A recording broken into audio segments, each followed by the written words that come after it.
Yeah.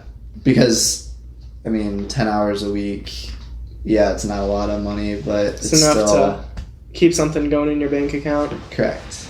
Yeah. But yes, I was a tour guide with you, Daniel. It was a blast. It was a good time. Did you like it enough to do it for free? 10 hours a week? No. No. I would have maybe done like one tour a week for free. Yeah. Yeah, I'd probably do it. I probably would have done it for a semester, then I would have stopped, but yeah. Craziest question you ever got?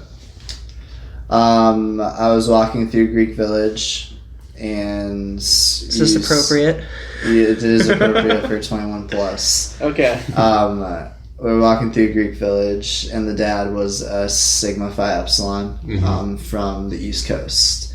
And SIGEP here at Toledo is a very good Greek life. They don't party too much, but at their on-campus house where he went on the East Coast, they partied like all the time in their on-campus house. So he straight up asks me in a group of like 30 people, it's like 15 students, all like super excited to see campus, and I go, yeah, there's no on-campus drinking in the houses. He looks at me, he goes, you're lying. He goes, I was a SIGEP, I partied, I know what we do in Greek life, and I'm just like, no sir, there's no partying in the houses. Like, I hate to break it to you, but... And also, there probably was back then, so like in the 2000s, anything went. Like the early 2000s. Yeah. So it's probably true, but times have definitely changed. So it was an awkward conversation because I literally had to pull the dad aside in the middle of my tour and be like, hey, please, like, don't undermine me or make Toledo look bad by saying something that happened 2,000 miles away from us. How did he react to that? He took it well, and he also was, like, asking about, like, the party scene off of campus and everything, and I was like, sir, I'm being paid by the University of Toledo right now, like, you know what I can say and what I can't say, and he was like, I completely understand, I'll keep my mouth shut. So that was just, like, an awkward encounters. I never thought a parent would be that blunt about something, and then, like, disagree with you on such a touchy subject that, you know, every mom there was like, oh my God. Whenever I was asked about parties, I'd always tell them about our campus activity programming. Club Carlson was another favorite Club for Carlson. me. They actually did have a club dance last year. That was pretty cool. I didn't go to it, but... Whenever they would bring up drinking at orientation, I would just talk about hydrating. That's right. You gotta stay hydrated. Yep. Yeah. Oh boy. So, you like history then? I do. What's a piece of history that you really enjoy that like most people don't know about? I thought the Greeks and the Romans were my favorite, but that's what everybody knows about. I'm not anything like crazy. Any crazy facts about that? No, sir. All right. Sorry. All right. Didn't mean to put you on the spot. I got a good one. Do you know in 1872, a man by the name of Joseph Scott founded a university? I believe his name was Jessup. Oh. Actually. Oh boy. That's awkward. Alright, well, on to the next question. Do you know how many acres of land that he bought when he started the University of Toledo? July 1st. Good answer. So, if you could have any jobs in the world, what would it be and why? Any job? I would like to be the starting catcher for the Cleveland Indians and play professional baseball until I could not move anymore. That's ideal. I'm a huge baseball fan, so I live and die by the Indians, and I think it'd be the coolest thing ever to be a baseball player. So, you've played catcher before? Yes. Do those knee pad thingies make it like more comfortable for you to like sit? They make a million times. Okay. So I was gonna say completely worth it. Because baseball games can be long, and that would suck. Yeah, in high school I caught and I ran cross country, which is like the two worst things you can do as a young growing boy to your knees. So in order to get through baseball games, I literally have to put icy hot like all over my legs and pop like 3 Advil before every game, or else I like couldn't move behind the plate. It'd be nice if instead of crouching, you could just have a little stool you could sit on. Make life a lot easier. How'd you feel after the marathon? How to feel after the marathon? Was that the only one you've done? Yes. So I didn't train as much as I should have. And a marathon is 26.2 miles. I ran 20 miles of it. I ran the first 20 miles before I took a break, anyone thinking about running a marathon out there, don't take a break because you do not restart. Once you stop, your body shuts down. So that last 6 miles is when I like to say I met Jesus, because that was probably one of the lowest points in my life physically. Because like I couldn't feel my legs. Anytime I went to start running, like something would cramp to the point where we had to like stop moving altogether. But it was the coolest thing ever. I was able to like sprint the last half mile, and I was able to cross the finish line. Daniel was a best friend in the world and watched me when I crossed the finish line. So it was a fantastic event, and then I couldn't walk upstairs for 2 weeks. So like you said, you didn't train enough for it. What was your training? Like, how did you prepare for it? The farthest I went was 18 miles once. The farthest I went before that was 12. So I was more prepared for a half marathon than a full. But I just kind of thought, I'll just see how this goes. But now I know what I need to do. So, funny story about that. So when you did the marathon, I was there, I think it was probably going on about 4:30 or something like that. I finished at 4:23. Okay, so I was probably there at about 4.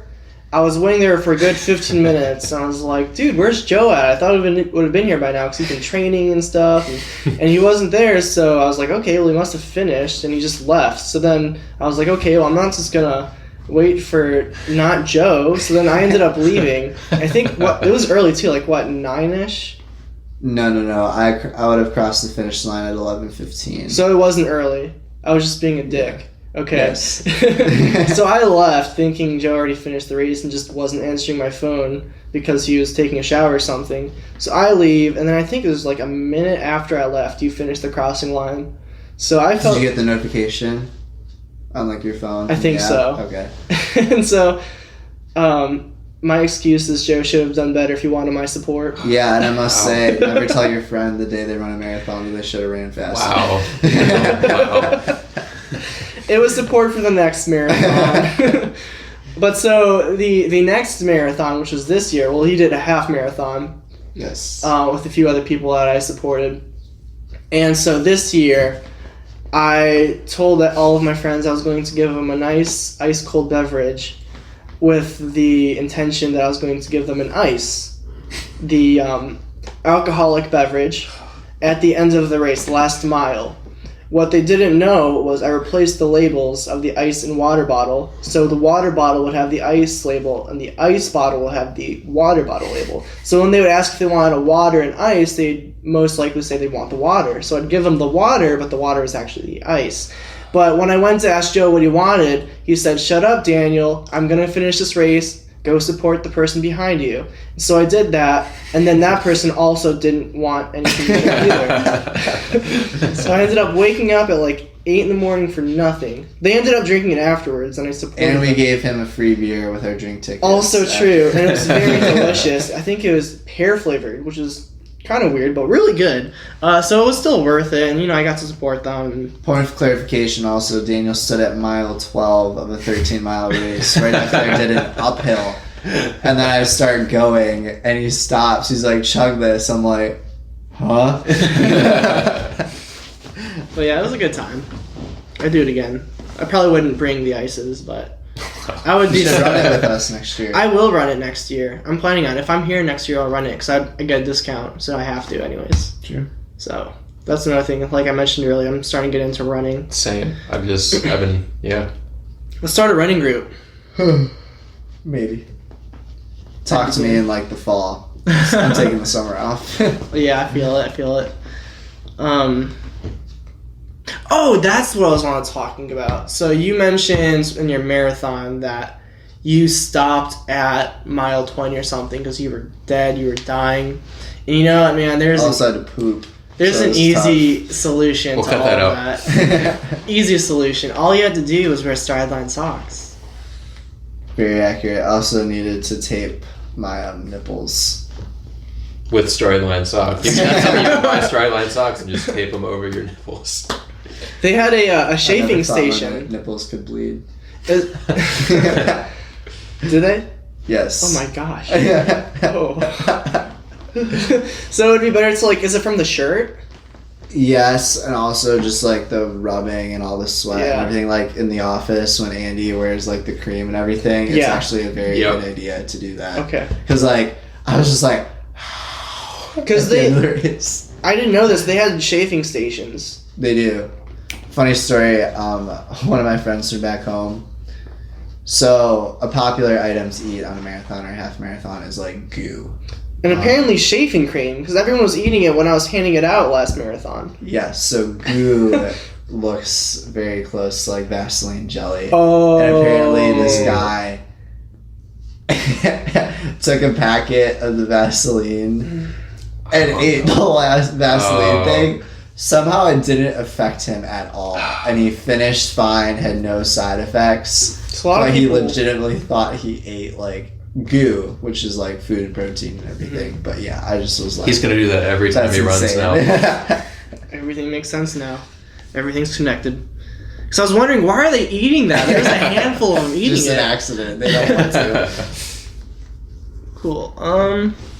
So you have any future plans, like besides trying to get the job? Like, what's your 5-year game plan overall? Me and my fiance are getting married the last week of December of this year. So right now it's just a lot of wedding prep and just seeing how that goes. And I think my entire future changes once I say I do. So I'm not going to say I have a plan for anything because then it becomes her plan. Okay, and I want you to tell her that I said that. I'll probably get slapped for that. But no, it's just weird because it's no longer like decisions about yourself. Like even when you're dating, you can still like make decisions like for yourself. But like once you get married, it has to be, oh, how does this affect her too? Right. How does it affect us? Not how does it affect me? Yeah. So like that's just gonna be weird. I'm looking into that. Exciting part though, we're going on a cruise, so I'm pumped for that. Are you? Yeah, we're going on a 7-day cruise to the Caribbean. For your honeymoon? Yes. That's really cool. Yeah, so I'm pumped about that. Am I invited? What? No, not a chance. I'm sorry. Oh yeah, you can stay in the room with us. I'll be the third wheel for your honeymoon. You should get him some StrideLine socks as a gift. And yeah, distribute them to the locals. There you go. I'm gonna crash the baby shower and bring some little baby StrideLine socks. That's like the girl thing, right? It's all the woman goes. So that's the wedding shower. Isn't it like a baby shower? Like all the women go to that. Same thing. But they give baby clothes to that one. The wedding shower, they give like housewarming gifts. Other than that, 5-year plan. Not really a whole lot. I'd like to get pretty good at golf in the next 5 years, so that way I can beat CJ. Past that, just gonna see what life throws at me. Speaking of which, we'll talk about it later. Yeah, definitely. Cool. 100. I think that's all we got for the interview portion. Is there anything else you want to bring up? Or... Unless you want to do a couple more StrideLine Socks ads, then we can add that in. So you don't want to move to South Dakota? I do not want to. Okay, just double checking. Okay. There's a lot there, so just keep that in mind. Just keep an open mind. I've heard it's beautiful though, so I do want to go check it out. Which one's Mount Rushmore in? North? I don't know. I just know it doesn't matter. That's where everyone's going for anything. Yeah. So just keep an open mind. Just look into that. Follow South Dakota on Twitter. So state. You have a good following. Yeah. All 10 people. 11 in the state. Yeah. Who's counting? All right. Well, now we're gonna move on. So for this next portion, we have some games we go and play. There's 2 games, each one adding up to a total of 100 points. So 100 plus 100 equals approximately 200. And so we are going to score you. Just said that to him. So we're going to score you on each of these games on how well you do. Okay. And this will determine where you place on the official Straight Out of College ranking of champions list, which we update pretty frequently. It's currently a tie for first place. I think it's a 6 or 7-way tie. And like a tie for last place too. Second, there's a tie for second place. Second place. That's right. First losers. It's close. I don't like to call it that, but it's more of learning experiences for them. Proof that that they never get to redeem themselves. But who's you were talking about low moments earlier. I think that was a low moment for me. was my score. I mean, hey, you're a host now, so look where it got you. Yeah, that is true. That is true. And it got me some StrideLine Socks. Offer code MTD at checkout. The worst brings the best out of us. That doesn't make any sense. Worst brings the best out of us. We'll cut that out. All right. Do we have any callers? Any callers? No, I don't see them. No, the phone lines are not lighting up. I don't know if we turned it on. We didn't do that yet. We talked about doing that. We gotta do that in the future. Oh, yeah. Yeah, we should actually... We have to have like a phone ready, like a phone line. Yeah. I'm going to buy. Can we get a landline for this podcast? I'm gonna buy a home phone just so we can do that. And a fax. You need a fax machine too. A fax as well. So, Yeah, that's so like people can fax in questions. Yeah, I like it. So the first game we're going to play is called BS, which stands for Bad But Smart. And so the way we play this game is you're going to act as if you are in an interview for, let's just say, a job, and you're going to be asked questions you don't know the answer to, and you have to answer them to the best of your ability. So it's essentially as if you're in an interview that you didn't prepare for, and you have to ask it as well as you can. So I'm BSing my interview. You're BSing your interview, exactly. So we're gonna start you off with an easy question. So, Joe, as running for president, what are some important things on your platform? Some important things on my platform would be to reduce the price of college. I don't think it's realistic to ever cut the price of college because Bernie Sanders is an idiot, but I think there are ways to just not monopolize it, just to drain college students from it. Other really important issues for me would be to focus on pro-life. As a Catholic, I do kind of side with the conservative side a little bit more, so that's an issue that I would take to heart once I got into office. And then also tax breaks for the middle class, because as a middle class person, I hate all the rich people, so that's always something I would like to focus on.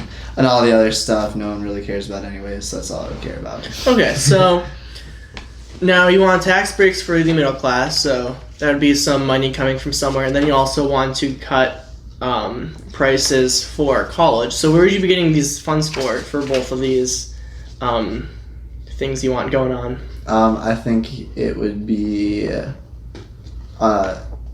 not unreasonable to tax the upper class a little bit more than the middle class and lower class, just because they were lucky to build the future that they have, and I don't want them to take away from that, but they also do have a little bit more that they don't need to completely have. So, correct me if I'm wrong, but what you're saying is that you are a socialist. No, I'm honest, and that's a realistic thing that's going on. Are you saying socialists aren't honest? No, but socialism's stupid. So you're essentially calling yourself stupid. Yes. Alright, on to the next question. Okay, well, this is going to get a little bit tougher here for you once I find the question that we're going to ask. All right. How do you take millions of users with hundreds of transactions each amongst tens of thousands of products and group the users together in a meaningful segment? You use an Excel sheet. Can you elaborate a little bit more on that? Like what specifics you would do other than just using an Excel sheet? You would set columns and bar graphs for said product and amount of users, and you would compare them so that way you had physical data to look at and also like numerical data to look at. Now, can you tie that back into your like presidential, how you're going to use that to classify your voters? Like, just give me like more specifics. You're being very broad right now. That's how I like to be. I like to be broad, so I'm gonna leave it at that. Mm-hmm. So he doesn't like this specifically. So hold up. So you like broads? That's quite offensive. Jeez. I know. Don't tell my fiance. Okay. Well, this is awkward. Moving on to the next question. You mentioned you don't like Bernie Sanders. Now, you will be competing against Bernie Sanders in this upcoming election. And Tomorrow. Well, yes, they do have a Democratic. I don't know if you're going for Democratic or Republican. I think you mentioned you're conservative, so it'll be a presidential. Wait, can I stop real quick? Yeah. You do realize you're interviewing for a job at Burger King, right? Anyways, I like Wendy's better. Wow. Ooh, okay, good call. Points, you get points. So true, you'll be yeah. going up against Bernie Sanders, Okay. and one of the new things that people are kind of growing towards, or getting more attached to this idea, is battling not just through concepts in politics, but also physically. So how would you take on Bernie Sanders, knowing that it would be you versus him, one-on-one in the wrestling ring? Well, he's old as dirt, so I think I could just do a sweep his leg, just like in Karate Kid by Danielson, and then just pa pa pa, and then I win. Is that your only move? Yes. So what you're saying is it's okay to, in quote, pop, pop, pop, an old guy. When we're put in a wrestling ring together, we both willingly went into there for the sake of fighting. So yes. Sawyer, let me ask you a question real quick. I don't want you to. No, just if you were in a wrestling ring with an old guy, would you pop in the face? I wouldn't do anything to him because that would be highly disrespectful. All right, on to He's this. my elder, so I would give him the championship belt. But then probably like The Undertaker or John Cena or something would come in there and just ruin the whole thing, and then they'd knock out the ref and it'd just get really crazy. All right, WrestleMania. on to the next question. Oh, is it me? That's you. Okay. Unless you want- No, I got you one. Okay. So, and I need you to not be broad with this one, and I need you to give me a very good... your answer can be whatever, I just need you to really explain it. Is a hot dog a sandwich? Now this is probably something that's going to come up in the elections. This is a common question. Mm-hmm. I would say a hot dog is a sandwich because it's a piece of meat in between bread, which is just like every other said sandwich. So I definitely would say a hot dog is a sandwich. So you own a local diner. Okay. You've got... where would you put the hot dog on the menu? Would you have it in a separate column, or would you put it under a sandwich column? I'd probably just put it underneath like the entrees options, like the nice dinners that you have, so you can put sandwiches in there as well. So, let me get this straight. If I were to take a folder and put some papers in it, you would call that a sandwich? No, because it's not in between bread. What if the folder had a picture of bread on it? It's not bread, it's a picture of bread. Well, isn't Oh, that based on your opinion? Yes. What do you perceive I as believe bread? you have a poor opinion on this topic, Daniel. But what if Daniel just has a different perception of what bread is? We You can know, all this isn't perceive it. this isn't very bun-y, Joe. Is a hamburger a sandwich, Daniel? No, it's a hamburger. Just wondering. Is a taco a sandwich, Joe? No, it's a taco. Yeah, You could have taco- in between bread. You can have a taco salad, sure. But you can't have a taco sandwich. Potato.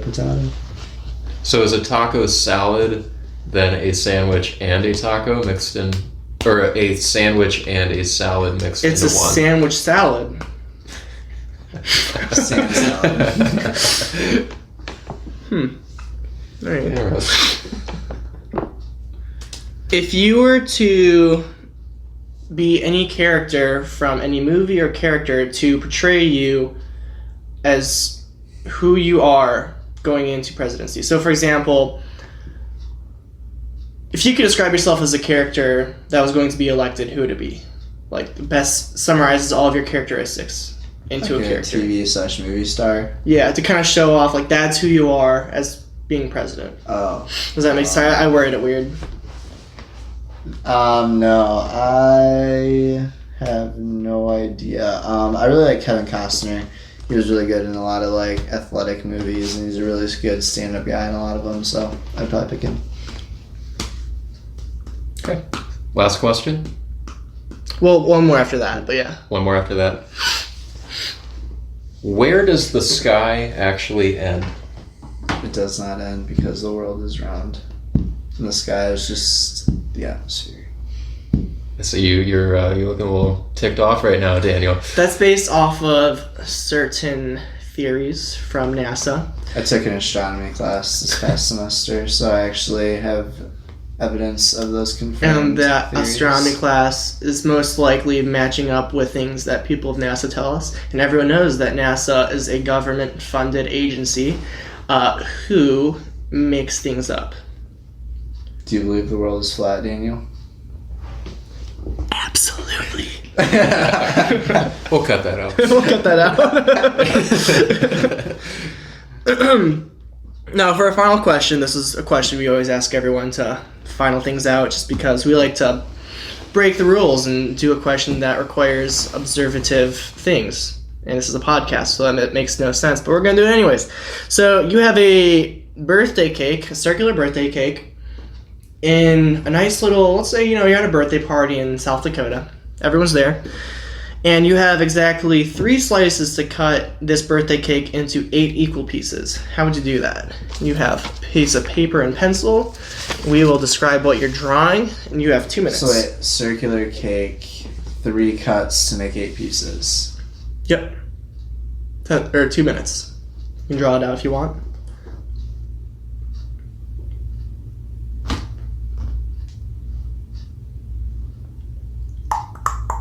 And you got minute 50. You can draw it out. You don't have to. Yeah, no. Alright. So Sawyer, how's your day going? It's going pretty well. I had work this morning, and then I came home. I took a little nap, did a little homework, and now we're here. How about you, Daniel? Oh, just living life like Larry. I spent today listening to Andrew Yang YouTube videos, followed by a really cool podcast called Going Deep with Chad. I'm trying to... Who's Chad? He's a bro. He's a bro. He's a bro. He's a bro dude. Chad's a bro. Mm-hmm. He's always very stoked to do anything. So we're trying to get him on the podcast too. I think you just got to go for it all. I think you should not have a guest on until it's like an A-list person. Yeah, I agree with you.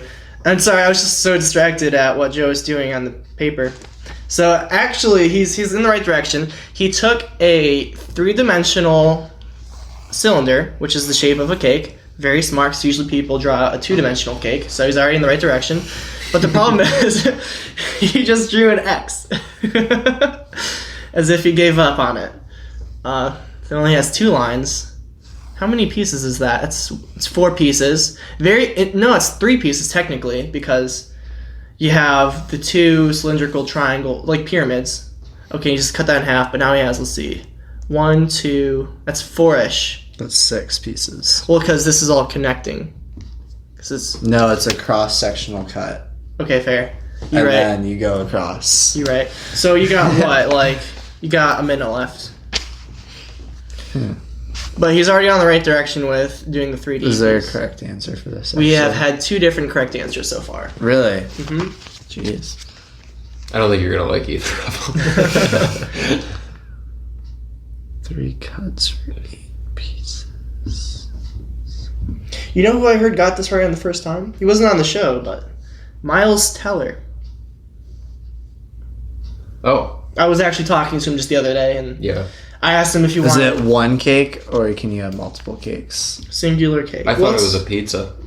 So you have a singular birthday cake. We change it up. Oh. Around around the Mine object. was a pizza. You got 15 seconds. Yeah, I don't know. I'm going to stop. Hey, at 14, 6. 13, 12, 11, 10, 9, 8. You can cut however you want. 7, 6, 5, 4. Okay, we're just going to cut to it. So Cut to it. Cut to it. So I'm going to draw it out for you. You did the 3-dimensional cylinder. So the method you were doing, so if you take the cylinder and you do longitude on top and then horizontalitude on top, and then you cut in the middle, you get 8 equal pieces that are also the same size. So that's one way. The other way is if you just do it from a 2D perspective, you do the same longitude and horizontalitude, and then you draw a circle in the middle, but you have it a little towards the outer side, just because if you have it right in the middle, the inner pieces are going to be a little smaller than the outer pieces. Interesting. So, I definitely will give you props for drawing the 3D cylinder. That's thinking outside the box, more inside the cube. Did Caleb do 3D? I feel like someone... I think we kind of nudged him to it, but he eventually did. But you just gotta think outside the cube now. Okay, puns everywhere. Make sure you go back and listen to the Caleb episode on that section. Just kind of compare. Go listen to every episode and compare how everyone does that question. But yeah, so what are you thinking score-wise? This is out of 100 for both sections, right? So this is for 100, out of 100. Do you want to give it at the end, like the total, or do you want to... Out of 100, what do you think for this one? 17.4. Okay. I'm thinking like 120 out of 100. So if you take the average, that's like what, 50? Yeah, something like that. So yeah, you got 50 for your first one. So it's 50. That's like a 4 if you're taking the... It's like a 56, AC. If you're taking 58. If you're taking the ACT, you got like a really good grade. Jeez. And that's what this is based on. That's ACT right. scoring, so. Depends who we're doing. Some people might be SAT, and that's just really bad. Yeah. But Yeah. just be like, you're not Caleb. Oh. Kidding. All right. Caleb's a huge listener, so he's going to hear that. Yeah, he's actually one of the very few people that subscribed. So. Really? Sorry, Caleb. All right, our next game is Interview Opposite Day. So this is similar to BS, but for this game, you're in a job interview, and we're going to ask you very cliche interview questions, and you basically have to answer the exact opposite of how any normal person would. So if I were to ask you, hey, how's your day doing? You'd be like, It sucks. yeah, like, shut up, you smell like Unless beef it and cheese. sucks, and then you're like, that's going great. Yeah, just like opposite of however you do it. All right, so are you ready for your interview? Not at all. This is the worst day of my life. So what do you think, Sawyer? Got any more questions? No. No, that's it. Okay, so... Yeah, good job, Joe. You did great. Wow, you. that was it was very raunchy. But overall, what would you score him on that section? Oh my gosh. Can we go over 100? We can, but I feel like if we did, Joe would just... Alright, on the count of 3, we're both gonna give what we want to rate him. Okay. 1, 2. I would like it if you counted with me. Okay. 1, 2, 3, 4. 30. No, you said 4. Yeah, because that would be the next one in the sequence. Now I said... get thrown off when I count to 3. That was a terrible idea. See, I said 30 because I thought you were going to say 100. I wanted to do an average of about 60. Do you want to redo that? And I'll say... Sure. And I'll say 100? Okay. 1, 2, 3, 100. 30. Okay. All right, wow. So that's a grand score of 60. The reason I gave you a 30... 5. Huh? 65. It's, give or take. The reason I gave you 60... Give or take. All right, math teacher. The reason I gave you a 60 is because I feel like I didn't want to give you 100 because I didn't want to make you feel all humbled and all that, Yeah, like I can't win too much. Yeah, I want you to feel like you can still move somewhere. So, it's not about the destination. It's about the journey. So, I didn't want to give you 100 because I felt like it would be better for you. So, that's a grand total score of what? What was our first score? 175? You get the second score. That's like, what, 105? You got 105. Cool. Wow. So... Where does that put him? Second. Second? So, we had a 3-way tie for second. I think so. So congratulations, you are currently ranked in the top 3 straight out of college ranking list of champions. So thank you. I'm honored to you be can. Are there any sponsors you would like to thank for getting you there? I would just like to thank the University of Toledo for providing me this experience. Sure. But no sock brand? Go Rockets. And then also StrideLine Socks. Yeah, I've there you recently go. tried them on during this podcast, and I must say they're very, very comfortable. Oh my gosh, you feel like you're in a hot tub. I do. Can I get a hot tub? Can I get a hot tub? Hot Tub Time Machine, good movie. First one, never seen the second one. I haven't seen either of them, but I like to say hot tub. So, well, Okay. yeah, I think that's all we got for the podcast. Do you have any words of wisdom? Keep living your dreams, boys and girls out there. Thank you for having me, guys. I really appreciate it. Yeah. I hate that for Breeze because it'll go off in this awkward scenario, but you can't hear it in the microphone, so you just hear me laughing and it sounds like I'm I thought you laughing can't at hear you. it. If you listen closely, I heard it. Yeah, I've heard it. it sounds like a very quiet fart. That's what it is. You're just like, alright. But cool, yeah. Thank you for joining us on the podcast. Stay toasty, my friends.